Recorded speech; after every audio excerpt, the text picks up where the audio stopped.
Bonjour chers téléspectateurs, je vous sais très nombreux devant votre écran. Le sujet que nous allons aborder aujourd'hui est l'Église et l'État. Entre l'Église et l'État, lequel doit se soumettre à l'autre? Le prophète Kakou Philippe serait le bien placé pour répondre à cette question. Bonjour prophète Kakou. Bonjour madame. Est-ce l'Église qui est au-dessus de l'État ou l'État qui est au-dessus de l'Église? C'est l'Église qui est au-dessus de l'État. Autant le ciel dépasse la terre, autant le pouvoir de l'Église dépasse le pouvoir de César. Prophète Kakou, il est dit de rendre à César ce qui est à César et à Dieu ce qui est à Dieu. Mais à quel moment dit-on qu'un président est César? Madame, un président est César lorsque la nation de ce président a une constitution autre que la Bible au moins.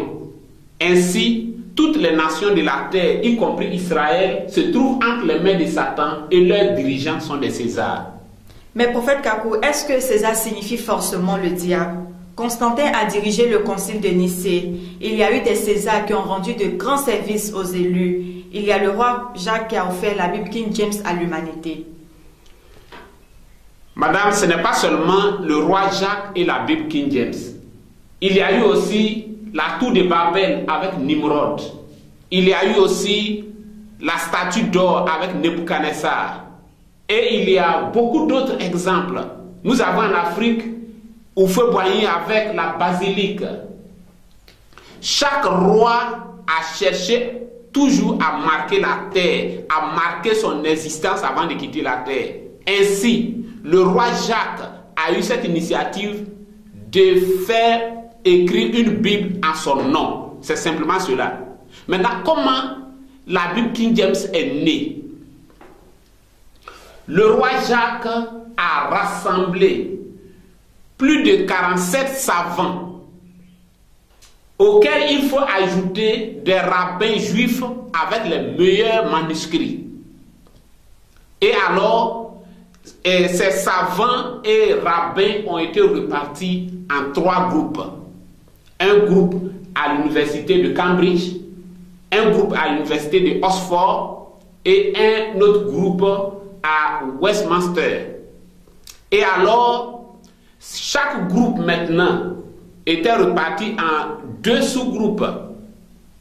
Au total, donc, il y avait 6 groupes. Et un travail minutieux a été fait. C'était les plus grands traducteurs du monde. Mais, madame, avant la première parution de King James, il y a eu 14 révisions. Avant la première parution de King James, il y a eu 14 révisions. Alors qu'il est dit que parmi ces traducteurs se trouvait un qui était tellement fort qu'il aurait pu être interprète lors de la confusion des langues à la tour de Babel. Il aurait pu être interprète là-bas. Mais King James a subi 14 révisions avant la première parution. Pour dire que la Bible King James n'est pas une œuvre divine, mais une œuvre humaine. Donc la Bible King James n'a rien apporté à l'humanité. Ce que la tour de Babel a apporté à l'humanité, ce que la statue de Nebuchadnezzar a apporté à l'humanité, c'est ce que la Bible King James a apporté à l'humanité. C'est tout. Est-ce que le prophète Kakou Philippe a reçu une autorisation de l'État avant d'exercer son ministère? Madame, ce n'est pas un État qui doit me donner une autorisation pour exercer un ministère que j'ai reçu de Dieu lui-même le 24 avril 1993. Je respecte l'État. J'ai ma carte d'identité, j'ai ma pièce d'identité. Donc, je respecte l'État. Et ce n'est pas un païen puyant de whisky ou un homosexuel qui doit venir me dire ce que je dois faire. Et en plus, mon pays est laïque. Donc, un État laïque ne peut pas me demander des papiers alors que je suis un homme religieux. Un État laïque ne peut pas demander des papiers à l'Église. Élie ne peut pas demander d'autorisation à Akab et Jézabel. Jean-Baptiste ne peut pas demander d'autorisation à Hérode et Hérodias. Jésus ne peut pas demander d'autorisation à Ponce Pilate. Et s'il fallait demander une autorisation, je crois que Israël ne sortirait jamais de l'Égypte. Donc j'ai reçu un ministère de Dieu et je suis sous la souveraineté de Dieu et un homme n'a pas d'autorisation à me donner. Prophète Kakou, que signifie la laïcité pour vous? Madame, la laïcité pour moi, c'est la neutralité de l'État face aux questions religieuses et la neutralité de l'Église aussi face à la politique. L'État doit donner à chacun le droit de croire ou de ne pas croire. Et l'Église aussi doit se tenir à l'écart de la politique. La politique d'un chrétien se limite au droit de vote. C'est cela. Prophète, donc un homme de Dieu ne peut pas être président de la République? Madame, un homme de Dieu ne peut pas être président de la République. Un pasteur ne peut pas faire de la politique. Un pasteur ne peut pas être président de la République. Un apôtre, un prophète, un évangéliste ou un docteur ne peut pas faire de la politique ou être président de la République. Il n'est pas possible d'être chrétien et César en même temps. Donc un homme de Dieu ne peut pas faire de la politique. Pourquoi un homme de Dieu ne peut pas faire la politique? Madame, un homme de Dieu, c'est un chérubin de Dieu. Lorsque vous prenez l'autel, les 4 cornes de l'autel sont les 4 ministères de la parole, apôtres, prophètes, évangélistes et docteurs. Vous ne pouvez pas être des chérubins de Dieu et en même temps être des Césars sur la terre. Les Césars sont d'abord des serviteurs du diable, au service du diable. Vous voyez? Donc, un homme de Dieu ne peut pas faire de la politique. Parce que les 4 cornes de l'autel sont les 4 chérubins qui sont apôtres, prophètes, évangélistes et docteurs d'église. Et ce sont ces mêmes 4 ministères qui sont sur l'arche pour garder l'arche de la parole, l'arche de l'alliance. Ce sont ces 4 ministères, ces 4 mêmes chérubins. C'est cela. Vous voulez dire 2 chérubins qui gardent... Non, non, non. Madame, il s'agit de 4 chérubins. Vous voyez, lorsqu'il fallait représenter les chérubins sur l'autel, les chérubins ont été représentés par 4 cornes. Et ces 4 cornes sont 4 chérubins. Les cornes sont la force, la puissance. Les chérubins sont des puissances de Dieu. Donc, les 4 cornes de l'autel, ce sont les 4 chérubins qui gardent l'autel. C'est-à-dire apôtres, prophètes, évangélistes et docteurs d'église, agissant à l'intérieur de l'église. Et ces mêmes 4 chérubins gardent aussi la parole. Lorsque Moïse s'avançait, Moïse, le prophète messager, s'avançait, les 4 chérubins se tenaient là et au-dessus des 4 chérubins, la colonne de feu ou la colonne de nuée descendait, Dieu, la gloire de la Shekinah descendait là et s'adressait à Moïse. Moïse avait vu 4 chérubins, mais Dieu lui a dit, tu représenteras 2, mais au temps marqué, je révélerai que c'est 4. Vous voyez, l'arche, on ne pouvait pas représenter 4 chérubins, il fallait représenter 2, mais au travers de ces 2, il faut voir 4. Vous voyez? Et Apocalypse chapitre 14, versets 6 à 10, parle de 3 anges qui sortent. Mais il faut voir au travers de ces 3 anges, 7 anges, qui sont les 7 messagers de l'Église. Donc sur l'arche, il s'agit des 4 ministères de la parole, gardant la parole. Vous voyez? Ce sont, spirituellement, ce sont 4 chérubins qui gardent l'arche. Vous voyez, c'est cela. Prophète Kakou, vous dites qu'un homme de Dieu ne peut pas être président de la République. Or, Jésus a dit, tout pouvoir m'a été donné dans le ciel et sur la terre. Il ne s'agit pas là du pouvoir temporel et spirituel en même temps. Madame, évidemment, il s'agit du pouvoir spirituel et temporel. Dans Matthieu 4, Satan détenait tous ses pouvoirs temporels. Mais Jésus-Christ a reçu tous ces pouvoirs-là. Mais cela ne signifie pas que Pierre doit maintenant chercher à prendre la place de Hérode ou de Pilate. Ce n'est pas cela. Dieu peut donner des sexes à Adam et Ève, mais cela ne signifie pas qu'ils doivent commencer à se mettre à se multiplier et remplir la terre. Vous voyez? Chaque chose en son temps, et c'est Dieu qui révèle et qui détermine ce temps. Un homme de Dieu doit se tenir tranquille. Maintenant, il peut arriver que, comme Joseph, vous soyez sollicité pour votre bonne marche, pour votre conduite, à occuper un certain poste, comme Daniel d'ailleurs.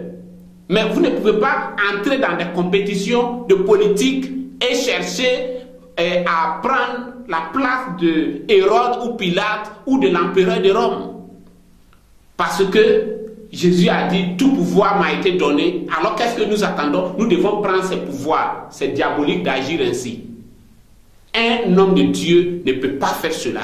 Pierre ne peut pas aller chercher à prendre la place d'Hérode ou Pilate parce que Jésus-Christ a dit que tout pouvoir m'a été donné dans le ciel et sur la terre. Pierre ne peut pas faire cela. Et si vous êtes dans l'esprit de Pierre et que vous êtes un élu, vous n'agirez pas ainsi. C'est cela. Prophète Kakou, que faites-vous devant toute l'adversité?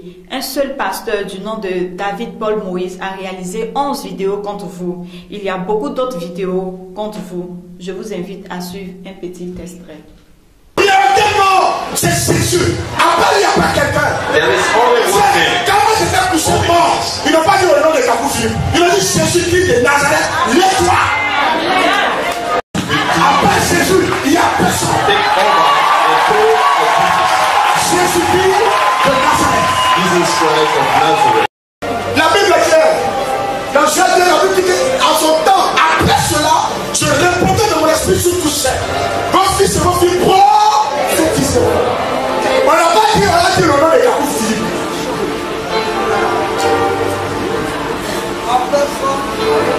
On n'a pas dit le nom de Kakou Philippe. On dit après cela, c'est-à-dire après toutes ces souffrances, après toutes ces traversées, après tout ce que tu as connu, Dieu dit, il me promet après cela, je répondrai de mon esprit sur tout ça, vos fils et vos filles prophétiseront. Reconnaissez à ceci l'Esprit de Dieu. Tout esprit qui confesse Jésus-Christ, venu en chair, est de Dieu. Et tout esprit qui ne confesse pas Jésus-Christ venu en chair n'est pas de Dieu. C'est celui de l'Antéchrist, dont vous avez appris la venue et qui maintenant est déjà dans le monde.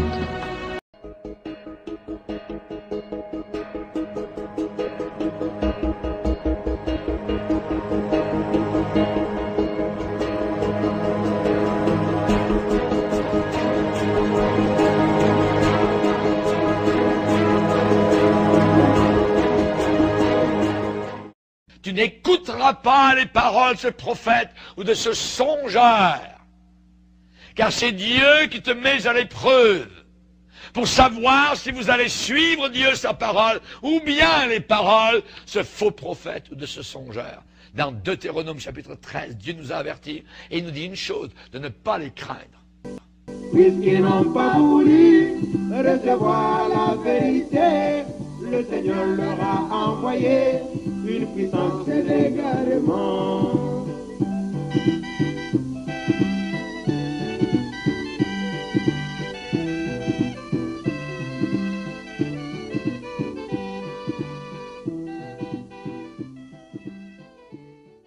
À la descente de la nuée, c'est Christ lui-même. Voilà l'homme dont il parlait, qui doit prendre l'épée. Il est là dans la nuée. Ce n'est pas Kakou Philippe. N'est-ce pas à l'époque de Moïse que Dieu avait confirmé que Corée s'est levé et a résisté à ce puissant prophète? Il s'est opposé à Moïse. Je peux me permettre de lire. Ce n'est pas à l'époque de William Branham que Dieu a confirmé que Kakou Philippe se lève. Mais Kakou Philippe vient enseigner aux gens, si tu ne crois pas en moi et tout ça. Et je vous dis, même si Kakou Philippe a un ciel, je n'irai pas à son ciel. Je ne crois pas en lui. Amen. Je refuse ce ciel-là.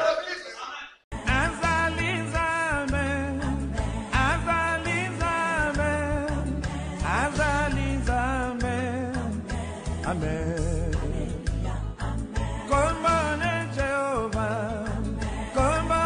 Jéhovah,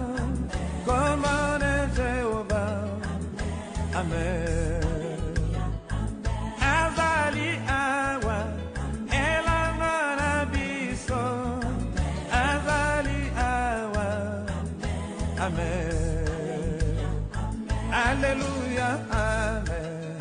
Alléluia, Amen. Alléluia, Amen.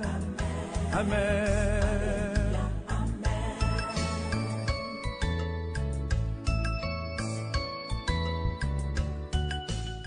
Pasteurs qui enseignent de telles choses, ils touchent à la doctrine fondamentale. La doctrine fondamentale, c'est pas dire mon Église et ceci, c'est le Messie lui-même. Et si on touche à sa fonction, si on touche à la fonction messianique, c'est déjà très dangereux. Mais si on touche à sa personne et qu'on dit tout et n'importe quoi, c'est la destruction totale de l'Église. Et actuellement, il y a des faux prophètes, dont un que je cite le nom parce que je lui ai dit en personne, je lui ai écrit, il s'appelle Philippe Kakou, qui est un ignoble individu, qui se prétend lui-même être le dernier des prophètes, qui entraîne l'Église avec lui. Mais il faut quand même qu'on le dise. Alors là, pour ceux qui regardent cette émission, vous parlez donc d'un prophète qui vient de la Côte d'Ivoire, créant un désordre sans précédent dans l'Église du Seigneur. L'heure est grave. Et donc, il faut faire attention. Vous savez que la Bible, Jacques, déclare que dans les derniers temps, il s'élèvera toutes sortes de fausses doctrines et qui pourra même jusqu'à séduire, jusqu'à même les élus de Dieu. Mais pourquoi Kakou est faux prophète? Pourquoi il est faux? Parce qu'il dit qu'il est le seul prophète et que même, il le dit de sa bouche, il dit que même Billy Graham est un serviteur du diable parce qu'il n'a pas été reconnu par lui, le prophète Kakou. Alors je dis, ça, si on va là-dedans, mais où est-ce qu'on va? Alors que même Billy Graham était déjà né avant lui, parce que Billy Graham aujourd'hui a 90 ans passés, et ce monsieur en a une trentaine à tout casser. Alors comment peut-on dire de telles choses? Si nous ne faisons pas, nous, attention à ce genre de personnage, c'est l'Église entière qui va s'écrouler. Prophète Kakou, comment allez-vous faire face à tout cela? Madame, je m'en remets à Dieu seul. Je me rappelle qu'il y a 2000 ans, il y avait un juif ambulant là-bas en Israël du nom de Jésus qui était combattu aussi par toutes les religions, toutes les communautés, les pharisiens, les sadducéens, tous étaient unanimes malgré leurs différences. Tous ceux que vous avez vus, ils n'ont pas la même doctrine, ils ne prêchent pas la même chose, mais tous sont unanimes. Il y a un seul faux prophète aujourd'hui, ce faux prophète c'est Kakou Philippe. Tous sont unanimes. Depuis 2002, je prie pour eux, je prie pour l'humanité, afin que leurs yeux puissent s'ouvrir et qu'ils puissent découvrir que la Bible est un simple livre d'histoire. La Bible est l'histoire de l'Église et des Juifs. Vous voyez? Mais ce qui doit sauver aujourd'hui, ce sont les paroles du prophète Kakou Philippe. Je ne cesse de prier pour cela. Je sais qu'un jour, ils découvriront tous que je suis un vrai prophète. Mais je prie que ce jour puisse arriver de mon vivant. Et je sais que Dieu fera ce travail. Maintenant, par rapport à ce blanc qui dit que je suis un ignoble individu, je vous dis devant Dieu que ce blanc ne m'a jamais adressé la parole, ni même par écrit. Exode 20, verset 16 dit que tu ne porteras pas de faux témoignages sur ton prochain. Venir se mettre à la télé et dire qu'il m'a adressé la parole, vous voyez, je laisse simplement cela entre les mains de Dieu. Mais c'est un mensonge. Lorsque nous voyons toutes ces choses, la réalité c'est quoi? Kakou Philippe dérange les marchands du temple. Ce blanc, Jacques Collin, il est le président de l'Institut biblique international, la voie de l'excellence. Les cours sont payants et sa femme est la trésorière. Kakou Philippe dérange les marchands du temple, c'est tout.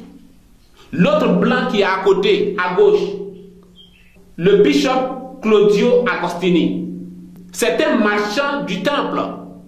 Aujourd'hui, il a beaucoup d'argent. Pourquoi? Parce qu'il déplace tous les révérends du monde entier.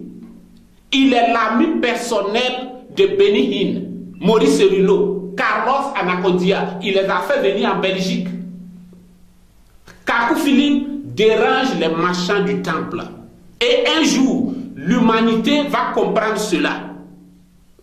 Je prie afin qu'un jour, tous puissent comprendre que ces hommes qui se mettent ensemble aujourd'hui, c'est la même chose qui s'est passée là-bas en Israël. Lorsque ce prophète est apparu là-bas, ce prophète Jésus-Christ qui est vénéré aujourd'hui.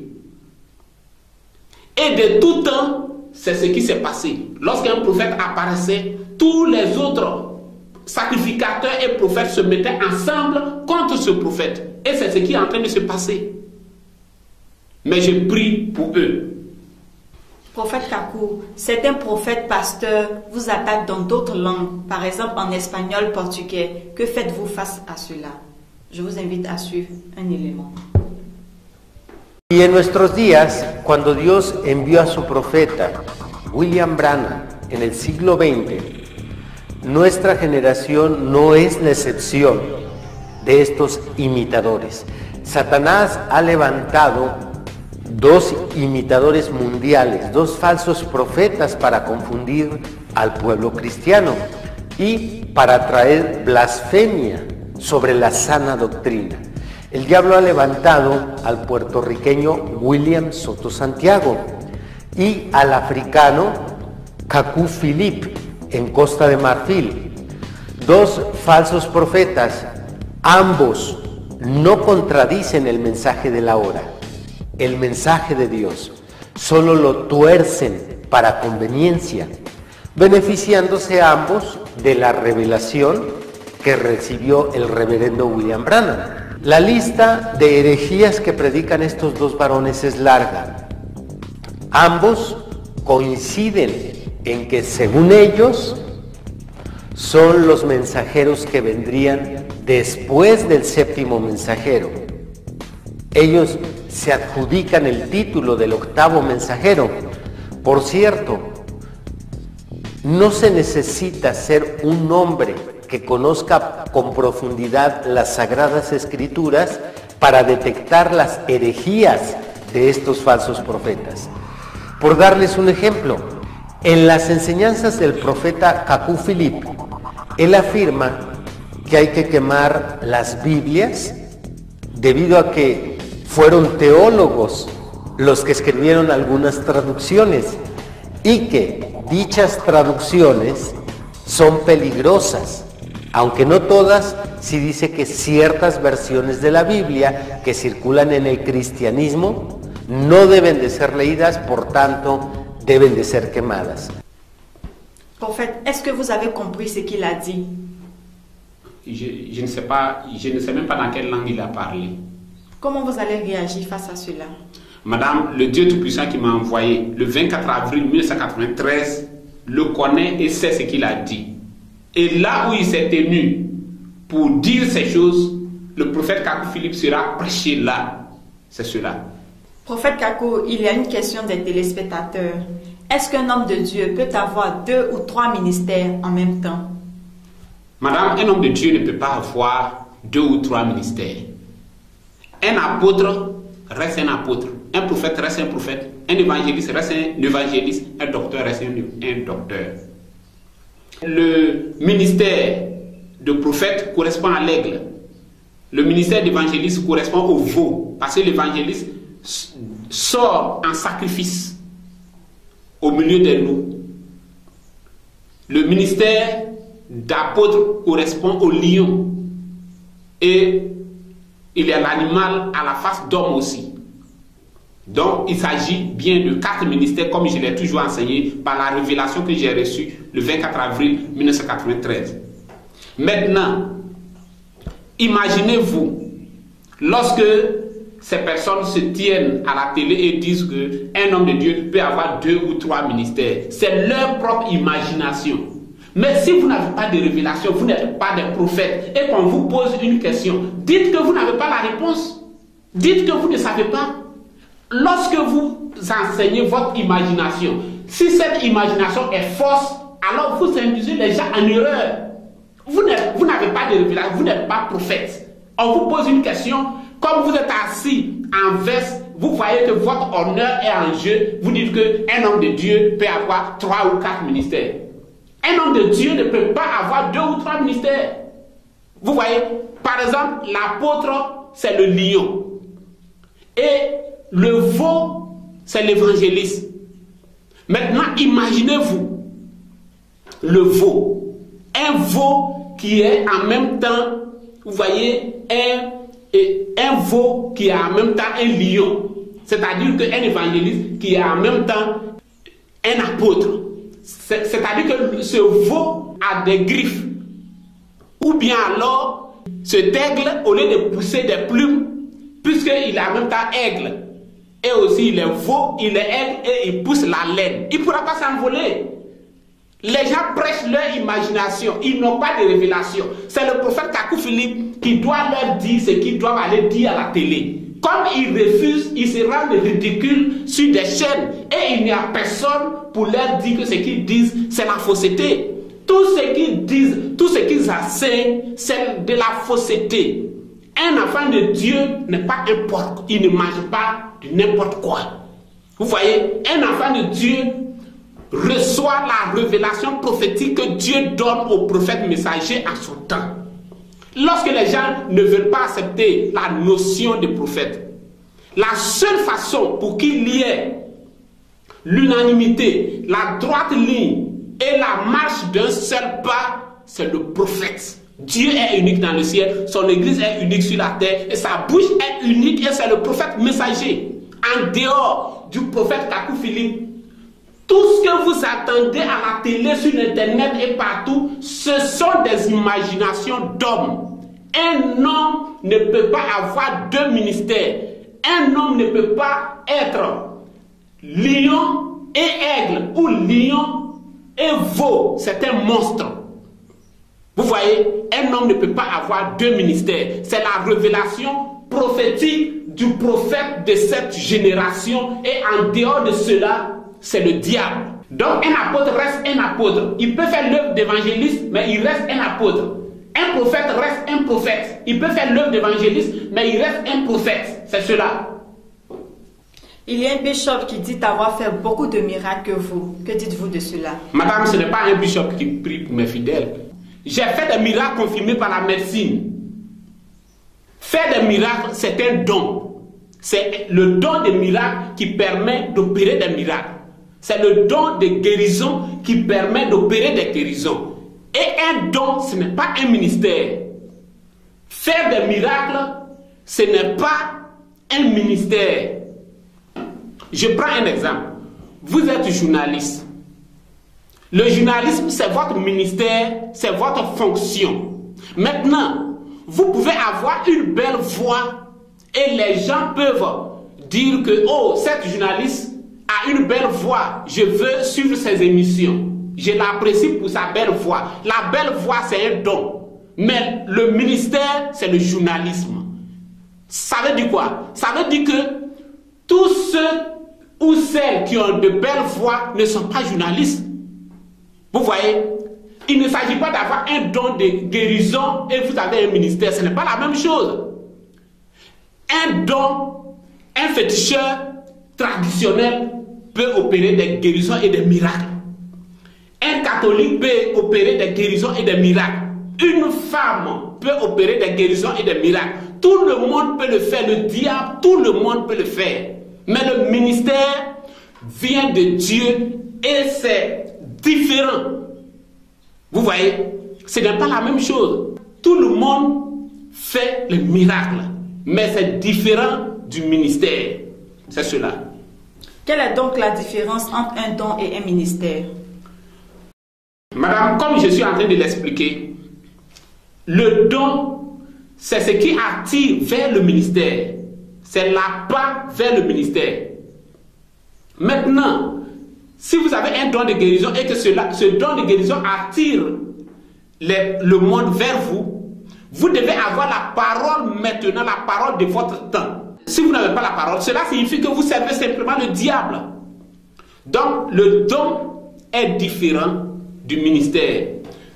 Faire des miracles, c'est un don. La guérison divine, c'est un don.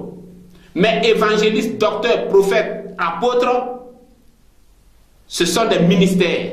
Il n'existe que ces 4 ministères. Et c'est différent des dons. parler en langue, c'est un don. Vous voyez, toutes ces choses, ce sont des dons. Mais on ne peut pas se servir d'un don pour fonder un ministère. Ce n'est pas possible. Les deux sont différents, totalement différents. Tous ces dons que vous voyez, ces dons de guérison, quelle que soit la personne par qui ces dons agissent, c'est l'esprit du diable qui agit par derrière. C'est l'esprit du diable qui opère simplement ces miracles. Tous ces bishops, pasteurs que vous voyez dans le monde entier, c'est par l'esprit du diable qu'ils agissent. C'est cela.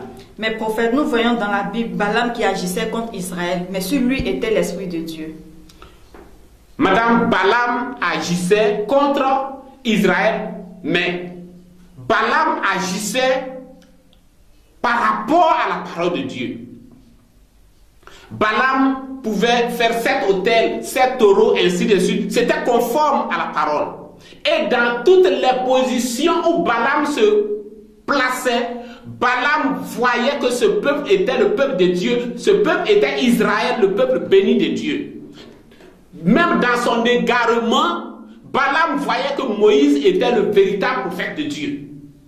Donc, si ces personnes avaient le véritable esprit de Dieu, ces personnes sauraient que Kakou Philippe est le seul prophète qu'il faut écouter en cette génération. S'ils avaient le Saint-Esprit, le véritable Saint-Esprit, c'est ce qu'ils allaient faire. Mesdames et messieurs, le journaliste a eu une réaction étrange que je vous invite à voir.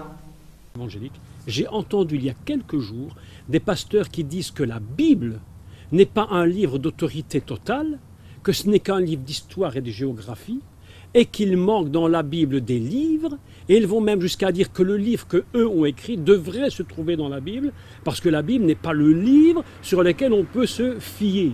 Alors, merci beaucoup. Ben, pour terminer, vous dénoncez beaucoup plus. J'ai écouté les Kakou Côte d'Ivoire, mais et les pasteurs européens aussi, les Américains, les pasteurs comme Béni Hill qui font tomber des milliers de personnes. C'est biblique. Quand des personnes tombent, des milliers tombent à la fois. J'aimerais vous dire quelque chose. Moi-même, j'ai un ministère. Quand Béni Hill fait tomber, laissez-moi terminer. 1000 personnes à la fois. Moi-même, j'ai un ministère.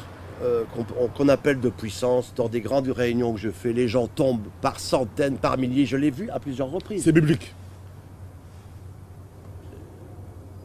Dieu utilise des signes. Laissez-moi terminer. Et on voit Jésus souffler sur des gens, ils tombent.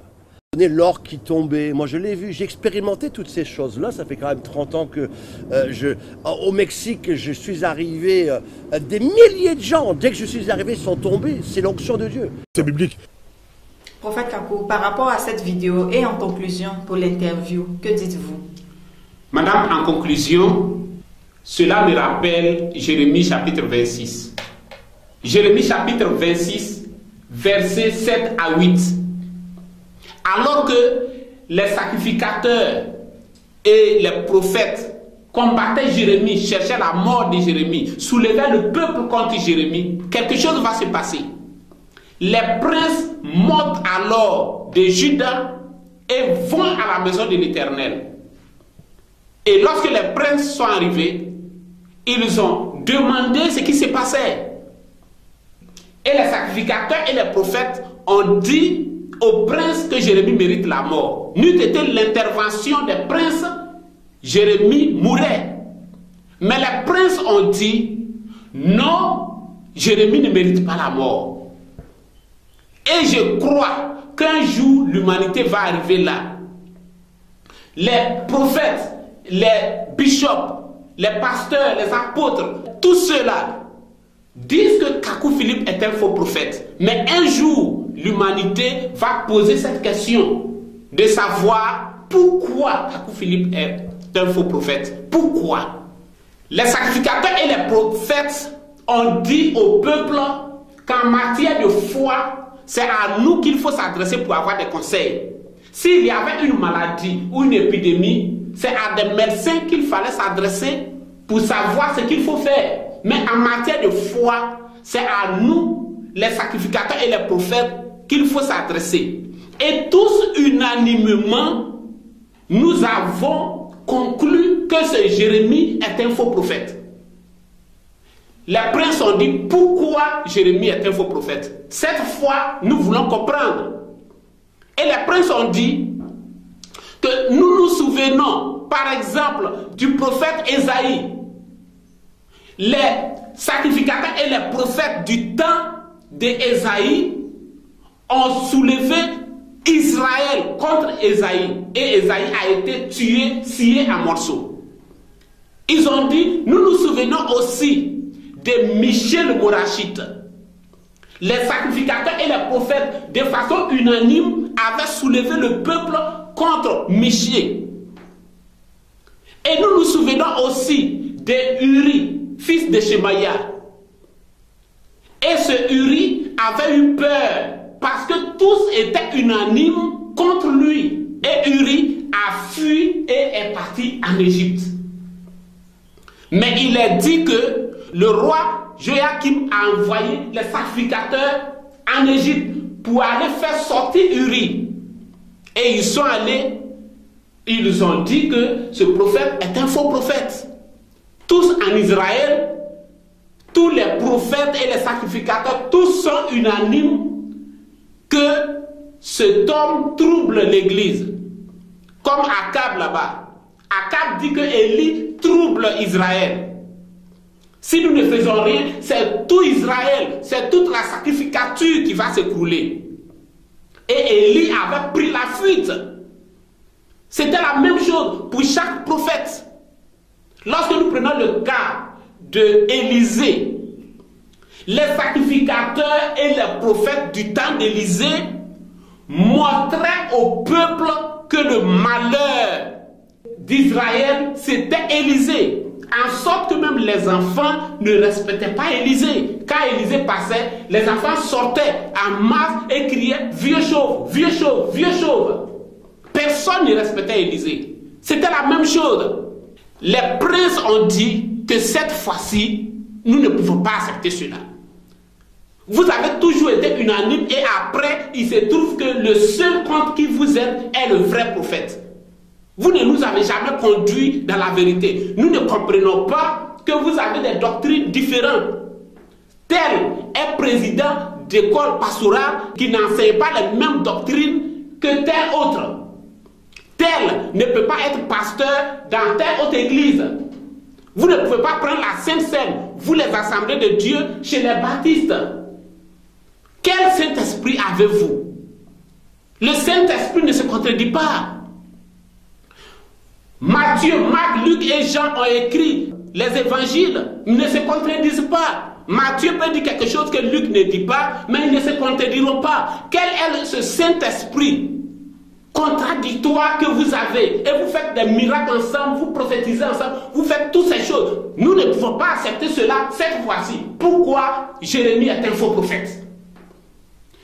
Jérémie chapitre 26, verset 7 à 8 dit: et il arriva que comme Jérémie achevait de dire tout ce que l'Éternel avait commandé de dire à tout le peuple, les sacrificateurs et les prophètes et tout le peuple le saisirent disant: tu mourras certainement.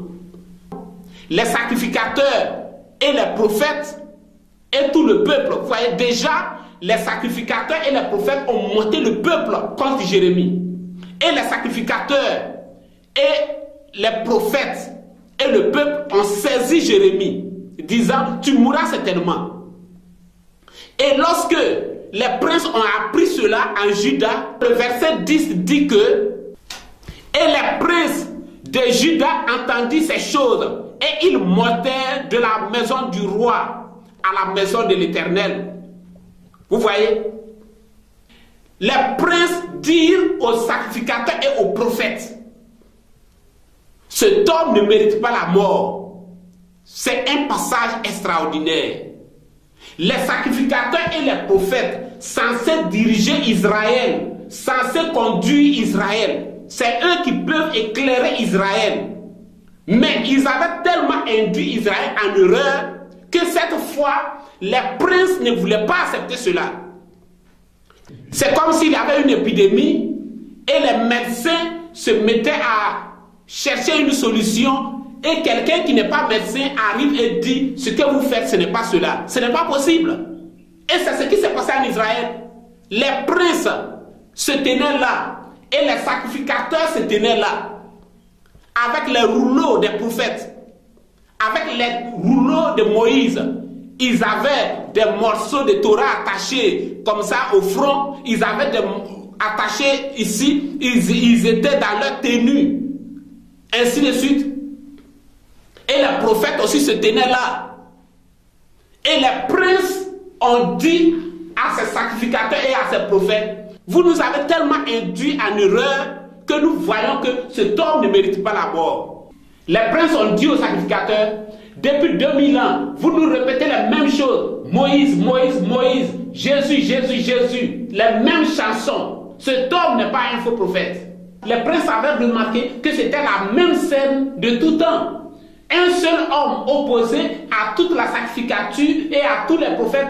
Et à la fin, cet homme avait raison. Vous voyez, les sacrificateurs se tenaient tous là.